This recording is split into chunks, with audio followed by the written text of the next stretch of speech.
Bonjour, dans cette vidéo, nous allons faire une application sur le remboursement des emprunts indivis.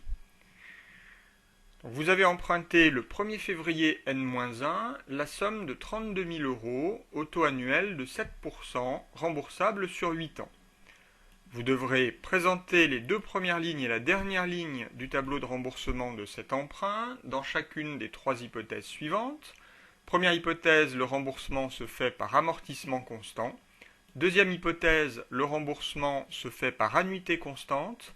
Et troisième hypothèse, il s'agit d'un remboursement in fine. Deuxième question, calculer le coût de l'emprunt dans chacune des hypothèses précédentes.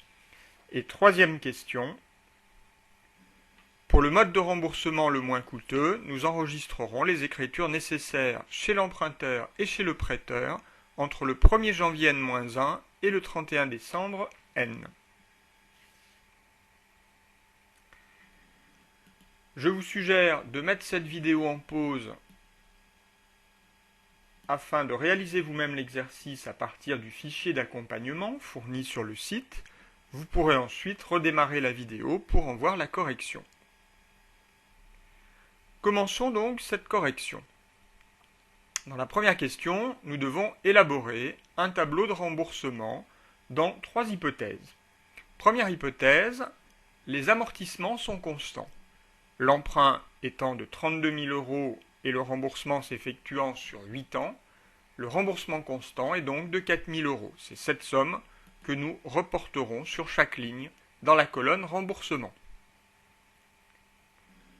Le premier remboursement a lieu un an après la souscription de l'emprunt, donc le 1er février N.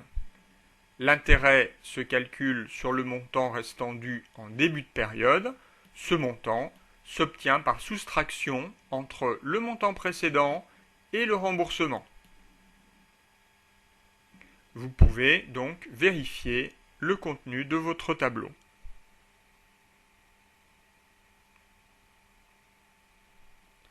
Deuxième hypothèse, un remboursement par annuité constante.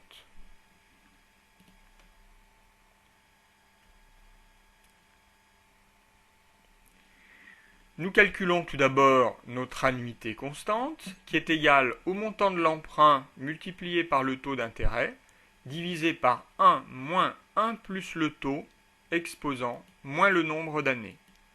Notre annuité est donc égale à 5 358,97 €. C'est cette somme que nous retrouverons dans la colonne annuité sur chaque ligne de notre tableau.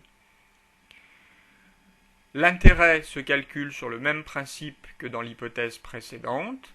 Le remboursement, lui, s'obtiendra par soustraction entre l'annuité et l'intérêt précédemment calculé. Vous pouvez ainsi vérifier le contenu de votre tableau.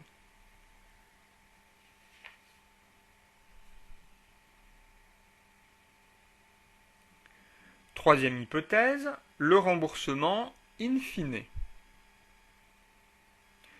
Dans cette hypothèse, le remboursement interviendra lors de la dernière échéance en totalité. Pour les échéances précédentes, aucun remboursement n'est prévu, par conséquent l'intérêt reste toujours le même et est égal au montant de l'annuité. Vous pouvez donc vérifier votre tableau.